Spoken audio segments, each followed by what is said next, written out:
Once you've reached that point where, you know what, I think my people are starting to get it. We're actually seeing people getting saved. People are getting excited about people getting saved. We're seeing new baptisms. Boy, things are going good. Okay. Once we got that, now we can go into phase two. Phase two is when we introduce the two-service solution.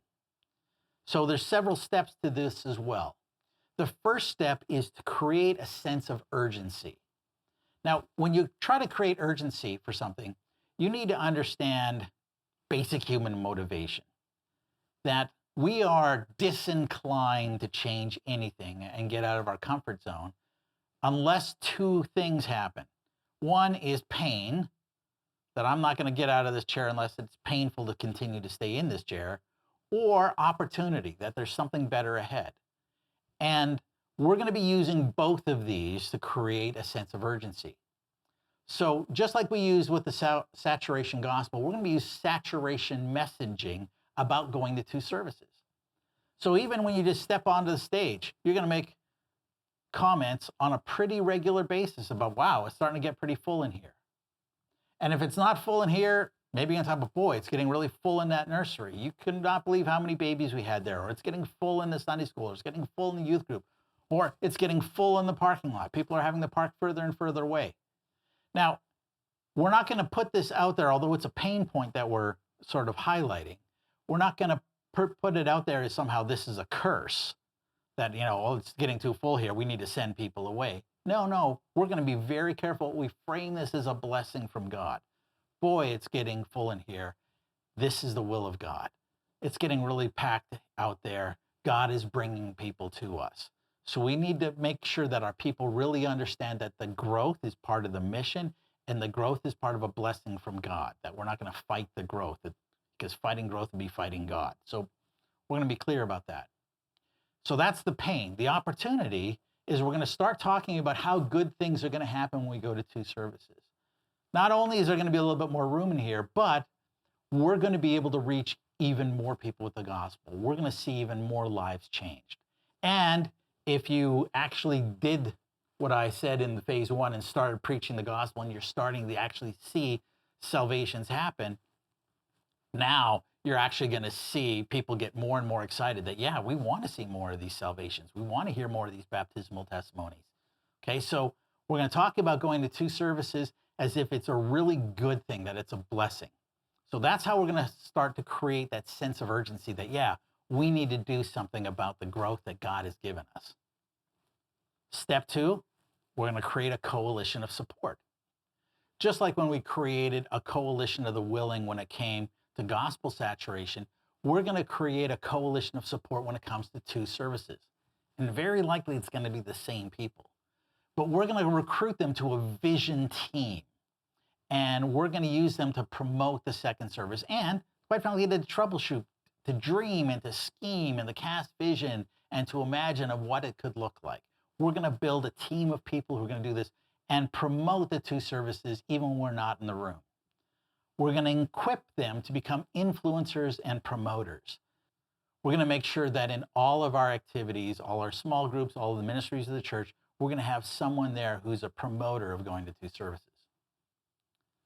Three, once we've got these people who are really excited, we're going to start casting vision. Now, there's going to be two aspects to casting vision. One is a heart vision. And the heart vision is what it's ultimately going to look like with more impact and more lives changed. So you're going to be getting people like the ultimate reason why we're doing this. Like, yeah, you know what? This aligns with the gospel. This aligns with the Great Commission. We are going to see exciting things. We're going to see more and more people here and more amazing stories. So that's the heart vision. We're going to cast the heart vision. But we're also going to cast the head vision. And the head vision is going to be about explaining the strategy that we talked about in the last session. And that the basic strategy is we're going to try to keep as much of us together as possible. And we're going to create a new service primarily for the new people. And we're going to have spiritual fathers and mothers from this service who are going to help guide, all those new believers we're getting in that second service. But for the most part, most of us are going to be staying together.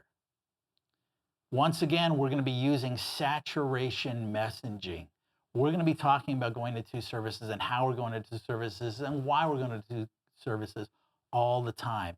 And we're going to frame it in a way that what exciting thing God has for us next. So that's going to be the casting vision part. And because you already have your coalition of support, they're going to be supporting and echoing your vision casting efforts. Step 4 is overcoming objections. Now, I want you to understand something. When someone raises an objection, that's not necessarily a bad thing. Someone ignoring you and not paying attention to what you're saying, that's a bad thing. Anyone who raises an objection has actually been listening to you. They've heard what you said, and they're actually thinking about the implications. So they're taking you very, very seriously, and they're trying to imagine what the future might look like. And in their imaginations, it's not coming together.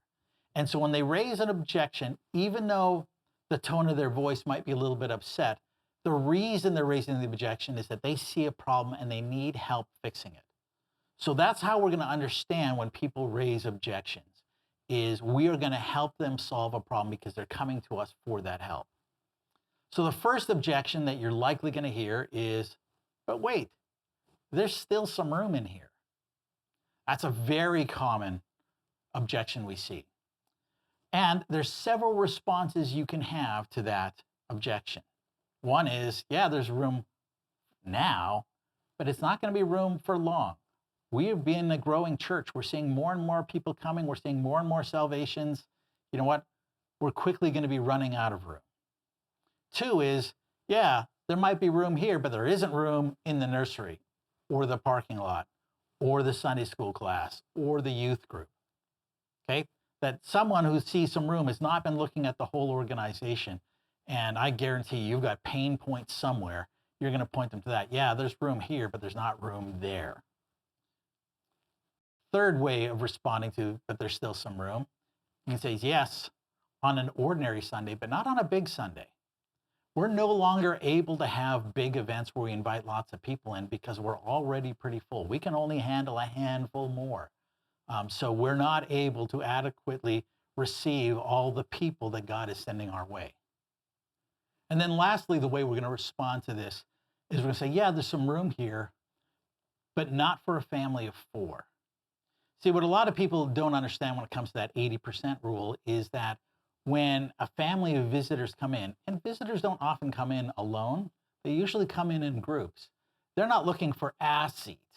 They're looking for a block of seats. And yeah, you might look and say, hey, there's a seat over there, and there's a seat over there, and there's a seat over there, and there's a seat over there. When you start looking, yeah, but if you're looking for a block of seats, okay, there's not very many seats at all. And you might say, yeah, but way up at the very front row, there's some seats. Okay, you know what?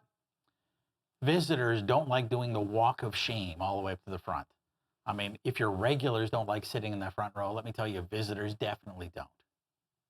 So those are ways we can help overcome the objection about, hey, there's still some room here. The next objection people will come up with is, hey, this is going to divide our church. And that's a reasonable expectation. But the way we're going to respond to that is, one, but that's not our strategy. We're not following the strategy of trying to divide the church into 2 halves. No, our strategy is to try to keep people together. A second way we're going to respond to this is that going to 2 services is something that tens of thousands of churches have done. This is a well-worn path, and it didn't bring division with them. It very rarely brings division. So we can appeal to the experience of literally thousands of churches. A third way we can respond to this is, imagine if the early church had the same attitude. If the early church there in Jerusalem says, yeah, we don't want to go to multiple services. We don't want to divide our church. We don't want to send anybody out. We don't want to plant any daughter churches. Well, quite frankly, we would still all be godless pagans sacrificing virgins to vile deities now if it wasn't for the fact that the early church decided, no, we are going to divide, we are going to multiply, and we're going to spread this gospel to the very ends of the earth. Lastly, everything that has life has been called by God to grow and to multiply.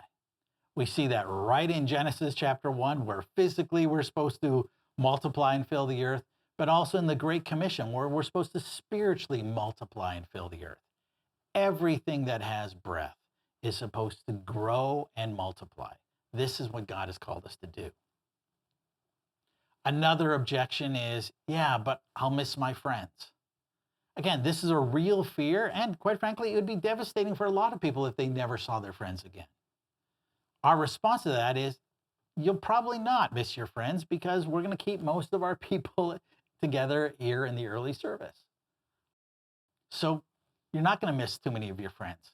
And even if your friends happen to be some of those spiritual fathers and mothers who are going to be moving to that second service to help lead them, what we're going to be encouraging is a sit and serve model of church.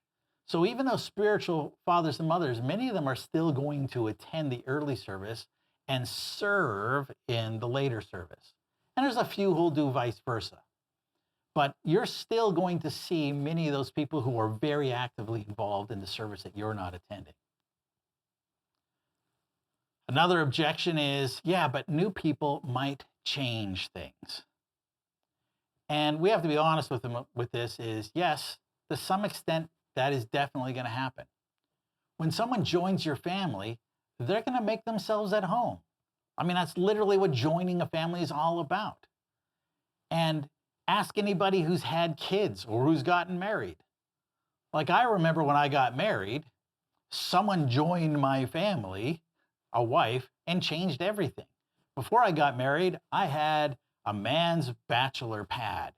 I had a manly bedspread. I had manly posters on the wall. I lived in a bachelor pad. Then I said I do one Saturday, and all of a sudden my bedspread turned pink. And I had this idea that outside stays outside, inside stays inside. But now I've got this woman who's bringing all these outside things, I think they call them flowers, inside my house.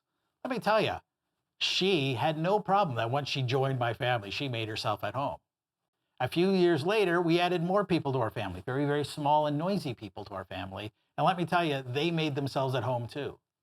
Okay, that's part of growth. None of this is a curse from God. All of this is a blessing from God.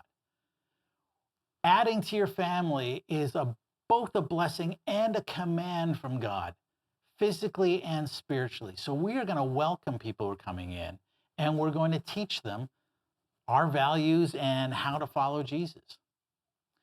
Ultimately, we want to bring people back to the gospel calling when we're dealing with these objections. Now, with all of these objections that we're dealing with, we're not just doing that, but we're equipping our teams to handle these objections as well.